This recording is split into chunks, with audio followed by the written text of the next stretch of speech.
चार ऐसे जने एक ही फैमिली के आ जाते हैं श्रीलंका से इंडिया में, कहाँ पर, चेन्नई के अंदर, और यहाँ रहने लग जाते हैं। क्या उनका वेलकम होगा, या पुलिस पकड़ के ले जाएगी, या फिर ह्यूमैनिटी उनको बोलेगी कि अच्छा हम आपका वेलकम करते हैं? क्या ये जो ट्रेस पासिंग है ये अच्छी बात है कि बुरी बात है? ये मूवी आपको बहुत सारी बातें बताएगी। एक तो ये जो बाउंड्रीज हैं उसके बारे में बात होगी, एक बाउंड्री के अलावा और बाउंड्री होगी, वो जो है ह्यूमंस की बाउंड्री, कि लोगों की एक्सेप्टेबिलिटी जब दूसरे रीजन से कोई आता है तो वो कितनी ज्यादा है। ये पासपोर्ट अगर नहीं होता तो जिंदगी क्या होती, ये सारी चीजों के ऊपर डिस्कशन होती है। क्या ह्यूमैनिटी बिगर हो जाती है किसी भी कंट्री की नेशनैलिटी से? तो यहाँ पर दिखाया जाता है टूरिस्ट फैमिली के अंदर की एक फैमिली है जो कि श्रीलंका की क्राइसिस को नहीं हैंडल कर पा रही होती है, गरीबी के अंदर होती है, और वो उठ के आ जाते हैं इंडिया के अंदर, चेन्नई के अंदर। क्या उनकी कोई मदद करेगा? क्या उनको रहने के लिए आसरा मिलेगा? क्या उनकी आइडेंटिटी छुपी रहेगी कि नहीं रहेगी?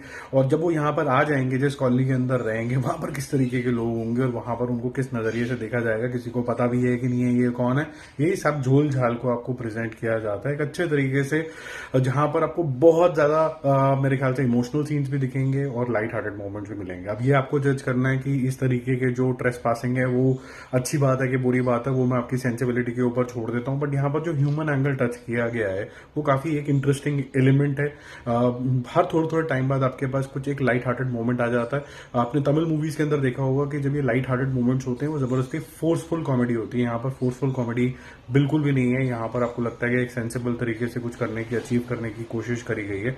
सेकेंडली, जिस तरीके से इन्होंने ब्लेंड किया है इमोशंस का और साथ साथ में कॉमेडी का, वो आपको कहीं ना कहीं जैसे सिंपल शोज आते हैं ना, जो पुराने जमाने के भी होते थे, या फिर नए जमाने के जो पुराने जमाने के बनने की कोशिश कर रहे हैं, जैसे पंचायत वगैरह, सिंपल, एकदम सिंपल कहानी, ज्यादा कॉम्प्लिकेट नहीं करने का, छोटी मोटी लेयरिंग आपको डालनी है जहां पर किरदार इंपॉर्टेंट हो जाते हैं।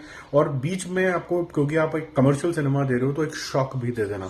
तो इंटरवल आते आते जो शॉक भी आता है वो भी काफी ज्यादा इंटरेस्टिंग हो जाता है। बीच में हंसी के फुवारे भी आते हैं, स्माइल मैं बोलूंगा, हंसी तो नहीं, but at the same time आपको एंगेज तरीके से रखता है। आपको एक कंसर्न फील होता रहता है इस फैमिली के लिए, ये फैमिली कैसे एडजस्ट करेगी इस कॉलोनी में, और ये जो कॉलोनी के लोग हैं वो किस तरीके के इंटरेस्टिंग लोग हैं। किसी को अब्रॉड जाना है, कोई ड्रंकर्ड सा है, कोई एकदम सेक्लूडेड तरीके से रहना चाहता है, उसको बिल्कुल इंटरफेरेंस पसंद नहीं है। बहुत इंटरेस्टिंग से यहाँ पर किरदारों पे और राइटिंग के ऊपर फोकस किया गया। तो सिंपल सी मूवी है, जरूर देखो, आप एंजॉय करोगे। अनफॉर्चुनेटली हिंदी के अंदर अवेलेबल नहीं है, बट सबटाइटल्स अवेलेबल हैं और लिमिटेड शोज हैं, तो जाके आप एंजॉय कर सकते हो। टूरिस्ट फैमिली एंड का जो क्रक्स है वो काफी इंपॉर्टेंट है, लेकिन क्वेश्चनेबल है।